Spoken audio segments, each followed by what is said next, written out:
This story goes back to when I was a senior in high school, and to be honest, I wasn't the best version of myself back then. I wasn't a bad kid, but when it came to my family, I had a serious attitude problem. I thought I was too cool to spend time with them, especially with my little brother Jake, who was 10 years old at the time while I was 18. With that age gap, it felt like we were from completely different worlds. Every year, my family would take trips near the ocean, since we only lived about 5 hours from the coast. This particular year, they decided to take a trip to Maine. Now looking back, it was beautiful, but at the time, I thought it was the worst possible place we could go. When we arrived, I couldn't deny that the house was incredible. It was a massive white house with green shutters, surrounded by dense woods. It honestly looked like something straight out of a horror movie. My dad even joked about it, saying this is how horror movies usually start, which probably wasn't the best thing to say in front of my little brother. Inside, the house was even stranger. The layout made no sense, hallways twisted into each other, rooms connected in odd ways, and it felt more like something you build in a video game than a real home.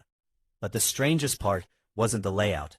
It was the fact that our house connected to another smaller house through a single door inside the hallway. That smaller house belonged to the owner, a man named Hugh. He was tall, wore a dirty bucket hat, and had this overly cheerful personality that didn't feel natural. He welcomed us warmly, talking about how kind people from Maine were, and told us we probably wouldn't see him much during our stay. Even though he acted friendly, something about him felt off. Still, we ignored it and tried to enjoy the trip, or at least my family did. I spent most of my time complaining and looking for reasons to go back home. The next morning, my family planned a hike. I refused to go because I had just started dating a girl and wanted to stay back to talk to her. My parents, already tired of arguing with me, agreed to let me stay alone. After they left, I started texting and telling her about the weird house, especially the connecting door. She didn't believe me, so I decided to prove it by recording a video. I walked up to the door, expecting it to be locked, but it wasn't. That alone made me uncomfortable, but I opened it anyway and stepped inside Hugh's house while on video call. The place looked normal at first, just a couch, a TV, nothing unusual. Then suddenly, I heard a door shut somewhere inside his house. That sound sent a chill through me. I immediately ran back into our side and shut the door. A few minutes later, Hugh knocked on our door. He was smiling like before, but now it felt different. He told me he saw me on his cameras. That's when I realized he had cameras inside his house, monitoring everything. I tried to play it off, but after he left, I locked that connecting door and pushed a heavy chair against it just to feel safe. Later that evening, my family went out to dinner, and once again I chose to stay behind alone. After they left, the house became completely silent. Outside was pitch black. No lights, no sounds, just darkness. A couple of hours passed, and I was sitting in the living room when suddenly I heard a loud crash coming from the hallway. My heart dropped instantly. I slowly walked toward the sound, trying to convince myself it was nothing.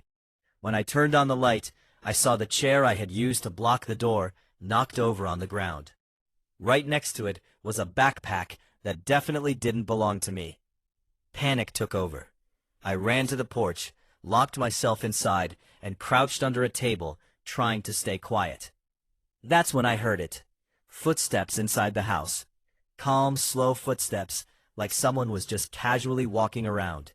Not rushing, not searching, just moving like they belonged there. I realized my phone was still inside, and I had no way to call for help. I just sat there, frozen, listening, waiting, hoping my family would come back soon.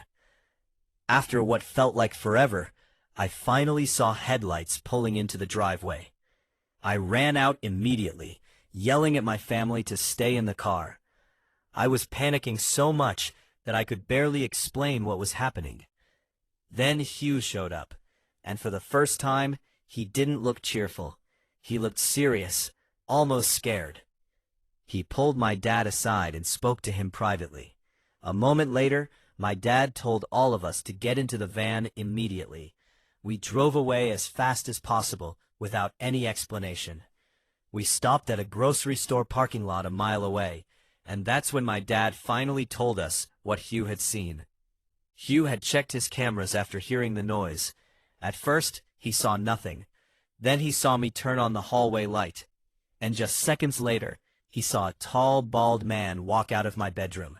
It wasn't me, and it wasn't my dad. The man picked up the backpack and went back into the room like he had been there the whole time. Hugh didn't try to come through the connecting door because he was afraid it would alert the intruder and put me in danger. Instead, he stayed outside, watching the house and waiting for my family to return. Once they did, he warned my dad, and that's why we left immediately. Not long after, police arrived and chased the man into the woods behind the house, but they never caught him. To this day, no one knows how he got inside or what he wanted. That experience changed me. It made me realize how careless I had been, and how things could have ended very differently.